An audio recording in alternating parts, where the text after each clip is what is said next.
बिहार जातीय जनगणना। जय हिंद, जय बिहार। मैं बात करता हूं बिहार कास्ट लिस्ट 2023 अत्यंत पिछड़ा वर्ग BC1 के बारे में, जो आज का है कानू समुदाय के लोग। तो कानू समुदाय के लोगों का काम क्या था?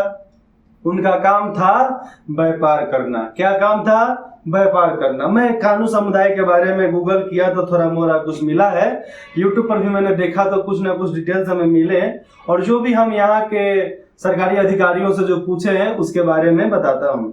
कानू, उसको हम कंदू समुदाय भी बोला जा सकता है। एक जाति है, मतलब एक समुदाय है। जाति मैं नहीं बोलूंगा, एक समुदाय है जो ऐतिहासिक रूप से भारत और नेपाल में व्यापारिक गतिविधियों, जिस तरीके से हलवाई, दुकानदारी, अनाज भूनना, जो ये अनाज भूजते ना, भूजा भूजते, वो उनसे जुड़ी रही है।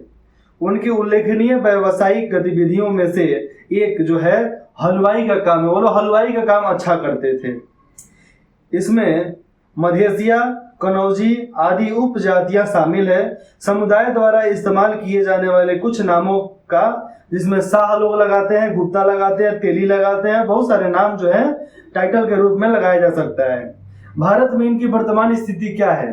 तो भारत में इनकी वर्तमान स्थिति है, आरक्षण के उद्देश्य से इस समुदाय को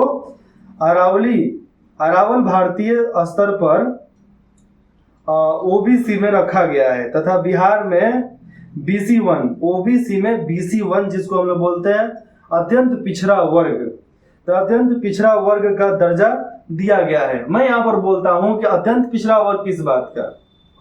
हम इन सबको पिछड़े वर्ग में ही क्यों नहीं रख देते हैं? ये जो OBC में जो दो तीन भाग टूटा है, ये समुदाय का समुदाय अलग कर देते हैं। इन लोगों का जितना भी आरक्षण जो मिलता है, आरक्षण उनके समुदाय के अनुसार मिले। तो एक तरीके से जात भी समुदाय के ही अनुसार है।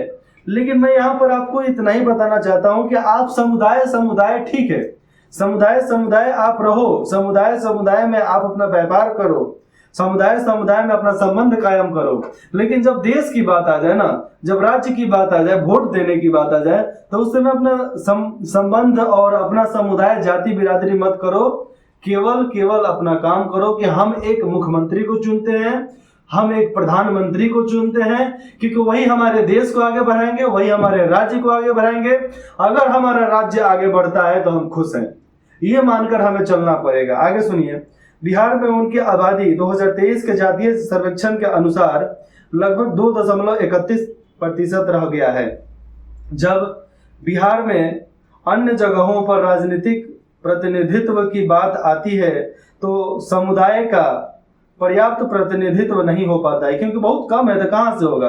अपनी जनसंख्या के आकार और सामाजिक स्थिति को देखते हुए समुदाय बड़े पैमाने पर राजनीतिक प्रतिनिधित्व की मांग कर रहा है। बिहार के वैशाली जिले में एक गांव का नाम है पलवैया। तो पलवैया को कंदू के लिए एक पवित्र स्थान माना गया है, क्योंकि उनके कुल गुरु संत गणिनाथ का जन्म स्थान भी वो रह चुका है।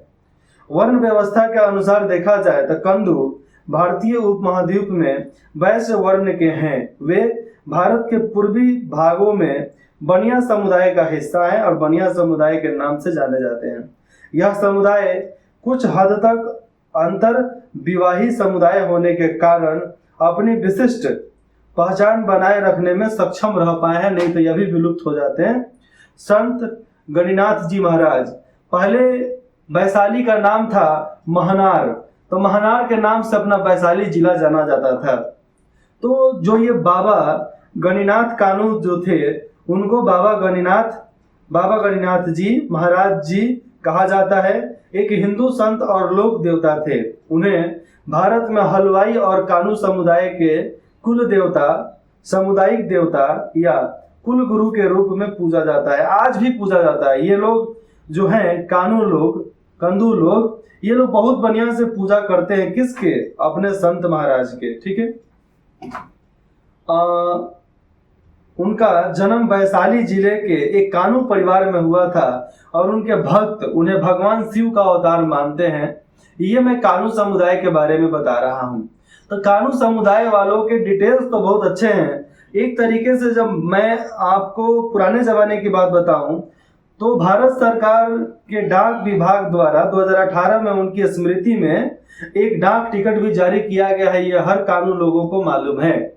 लेकिन मैं कानून लोगों को ये हाथ जोड़कर बोलता हूं कि आप अपने समुदाय में जुड़े रहो, अपने व्यवसाय में लगे रहो, आपका जो काम है वो करो, क्योंकि आप एक समुदाय के एक संगठन के नाम से जाने जाते हो।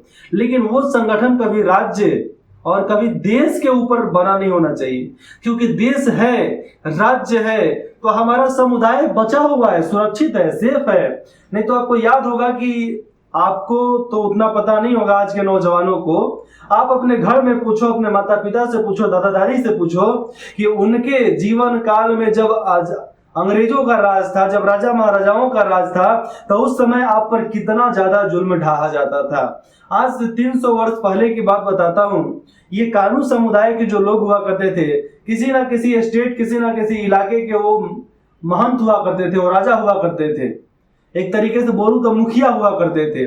आज वो मुखिया हुआ करते थे, एक राजा हुआ करते थे, आज वहां से घट कर ये नीचे आ गए। क्यों आ गए?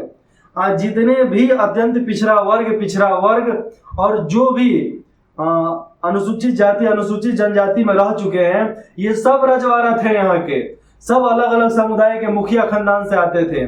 क्यों? क्योंकि हर किसी का एक अलग अलग संगठन हुआ करता था, हर किसी का कबीला अलग अलग हुआ करता था, तो वो कबीला के वो मुखिया हुआ करते थे। तो आज अब मुखिया से एक समुदाय बन गए हो, तो हमें सोचना चाहिए कि मुखिया से हमें फिर से मुखिया बनना है, तो अपने विचार को बदलना पड़ेगा, अपने मानसिकता को बदलना पड़ेगा। और अपने मानसिकता को नहीं बदलेंगे ना, तो हम कुछ नहीं कर पाएंगे। अगर हमें आगे उठना है तो आगे उठने के लिए लड़ना पड़ेगा, बदलाव लाना पड़ेगा। शिक्षा हमें नहीं मिल पाई है, शिक्षा के लिए हमें लड़ना पड़ेगा। शिक्षा का हक जो जन्मसिद्ध अधिकार होता है, अपने स्थान पे शिक्षा नहीं मिला है, जिसमें 5 साल 10 साल लेट लग रहा है, तो इस व्यवस्था को बदलने की जरूरत है। अगर हम इस व्यवस्था को नहीं बदलते हैं तो हम क्या करेंगे? हम किस हद तक आगे बढ़ेंगे?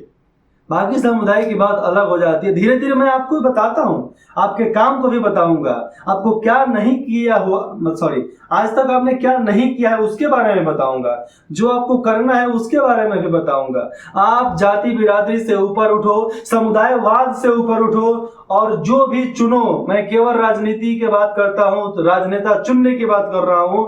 तो आप केवल डेवलपमेंट, अपने राज्य की भलाई के लिए, अपने राज्य के बेहतर भविष्य के लिए ही वोट डालें, चाहे आप किसी भी समुदाय के हो, उससे मतलब नहीं रहना चाहिए।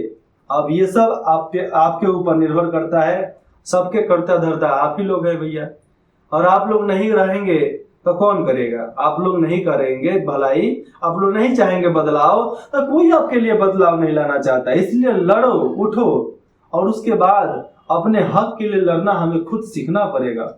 जय हिंद, जय बिहार।